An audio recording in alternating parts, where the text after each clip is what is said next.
Youth icon नहीं वर्धन यादव बन गए हैं। आप देखिए काफी मशक्कत में कर रहा था इनका इंटरव्यू करने के लिए और लोग आ रहे हैं और इसी बीच मिल भी रहे हैं। आज तो नामांकन किया है, बहुत बहुत बधाई आपको पकड़ू.com की तरफ। बहुत बहुत धन्यवाद सुशील जी। और निश्चित रूप से बादशाहपुर की 36 बिरादरी का आशीर्वाद लेकर के, बुजुर्गों का आशीर्वाद लेकर के, माताओं बहनों की दुआएं लेकर के और इन युवा साथियों का साथ लेकर के मैंने नामांकन आज किया है। एक सवाल मैं इसलिए पूछूंगा आपसे कि अमूमन मैं जब देख रहा हूं, जरा एक बार तस्वीर ऊपर दिखा दीजिए, और ये देखिए नामांकन के बाद एक जनसभा रखी गई है और इस जनसभा में हजारों की संख्या में तमाम लोग हैं। और अगर पूरी तस्वीर आप देख रहे हैं तो उसमें देख सकते हैं कि ज्यादा से ज्यादा युवा हैं। चूंकि युवा को टिकट मिली है तो निश्चित तौर पे सारे युवा हैं। वजह क्या बात है? क्या मैं माइक लगा देता हूँ, माइक लगा देता हूँ, उसके बाद अच्छा सुनो, इधर आओ, इधर आओ, आप एक बार इधर क्या कहोगे इनको? बेस्ट ऑफ लक कहेंगे। ये हमारे बादशाहपुर का भविष्य है। ये कोई आज की राजनीति करने के लिए नहीं आए, भविष्य की राजनीति की, भविष्य की नींव रखने के लिए आए। ये युवाओं के भविष्य हैं, ऐसा युवा कह रहे हैं। वजह क्या है कि सबसे ज्यादा यूथ आपके साथ है? क्या यूथ आइकन होने के नाते या कुछ और वजह है? देखिए सुशील जी, आज हमारा भारत देश पूरे विश्व में एक युवा देश के नाम पर जाना जाता है। 65% आबादी 35 साल की आयु से कम नौजवानों की है। तो आज जब एक युवा को मौका मिला है तो एक कहते हैं, ये कहा जाता है कि तलवारों की धार पर इतिहास हमारा बनता है। जिस और जवानी चलती है उस और जमाना चलता है। क्या बात है? अब तो मुझे भी चीट होने लगी है देख करके। आप 32 साल की एज में है, इतनी बड़ी पॉपुलैरिटी, कमाल है। नहीं, ये सब मेरे भाइयों का, 36 बिरादरी के दोस्तों का ये प्यार है, ये मान सम्मान जो वर्धन यादव को उन्होंने दिया है। मैं पूरा जीवन भी अगर लगा दूं तो उनका कर्जदार रहूं। बादशाहपुर विधानसभा के लोग आपको क्यों वोट करेंगे? एक सवाल। देखिए, बादशाहपुर विधानसभा के लोग इस बार अपने बीच का, अपना स्थानीय, अपना बच्चा, अपना भाई चुनाव जितवाना चाहते हैं, जो चुनाव के बाद उनका मान सम्मान रख सके, जो चुनाव के बाद ये ना पूछे काम करवाने के लिए जब सरदारी आए कि आपके बूथ से वोट कितने आए थे। उनका आदर करे, उनका सम्मान करे और जो भी जनहित के कार्य हैं उनको आगे बढ़ के कर सके। इसलिए इस बार बादशाहपुर विधानसभा बदलाव करने जा रही है। एक तरफ 3 बार के कैबिनेट मंत्री जो काम के रथ पे सवार है और विजय का सपना देख रहे हैं, दूसरी तरफ वर्धन यादव जिन्होंने पार्षदी का भी कभी चुनाव नहीं लड़ा और सीधे प्रदेश की सबसे बड़ी विधानसभा में जीत का ताल ठोक रहे हैं। देखिए, मैं आपकी बात से सहमत हूँ। मैंने ही नहीं, मेरी 7 पीढ़ियों ने भी आज तक पंच सरपंच तक का पार्षद का चुनाव नहीं लड़ा। और जो सामने वाले प्रत्याशी हैं उनको राजनीति विरासत में मिली है।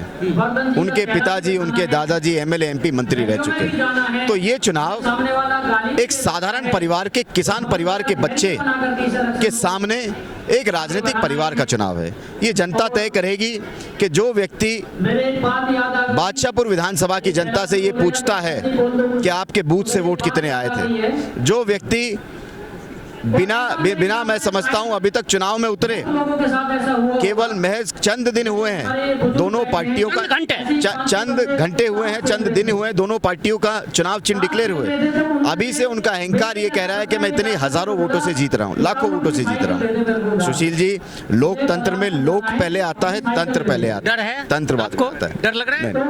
देखिए, मेरे पास खोने के लिए कुछ नहीं है। वर्धन यादव को जो पाना है ये मेरी कमाई है और इस चुनाव को जब लड़ूंगा तो ऐसे हजारों लाखों साथियों को और कमाऊंगा। मेरे पास खोने के लिए कुछ नहीं है, लेकिन उनके पास खोने के लिए बहुत कुछ है। प्रदेश का सबसे बड़ा विधानसभा, प्रदेश, सुन लो सर, सुन लो, तमाम लोग देख रहे हैं, बड़ा विधानसभा जिसमें बड़ा तबका अर्बन एरिया है, वो लोग ये कहते हैं, मुझसे मैं खुद इसका गवाह हूं कि हु इज वर्धन यादव। अगर आपको इसका जवाब देना हो उन लोगों के लिए तो क्या कहोगे? देखिए, वर्धन यादव अकेला चुनाव नहीं लड़ रहा।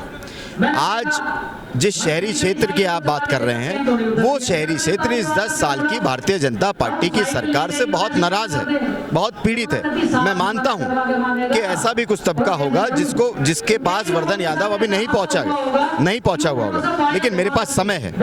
एक बार जब चुनाव जीत करके अगर ये क्षेत्र की जनता मुझे मौका दे देगी तो 5 साल 365 दिन 24 घंटे एक व्यक्ति आपको बताएगा इस बात का जवाब। इस क्षेत्र के 5,16,000 मतदाता आपको देंगे कि वर्धन यादव कौन है। इससे पहले भी आपके यहाँ आया था, अभी देख रहा था, थोड़ा पीछे हो जाइएगा।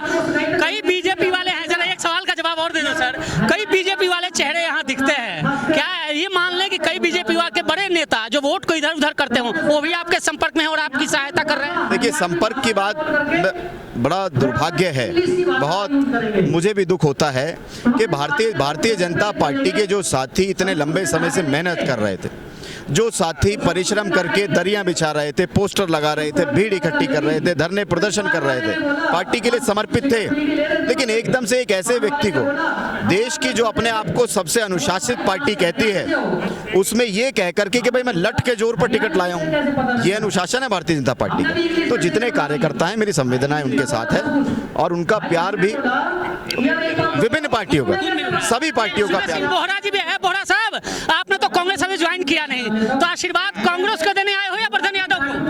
पूरा समर्थन दिख रहा है, आशीर्वाद दे दो फिर, सर पे हाथ रख दो।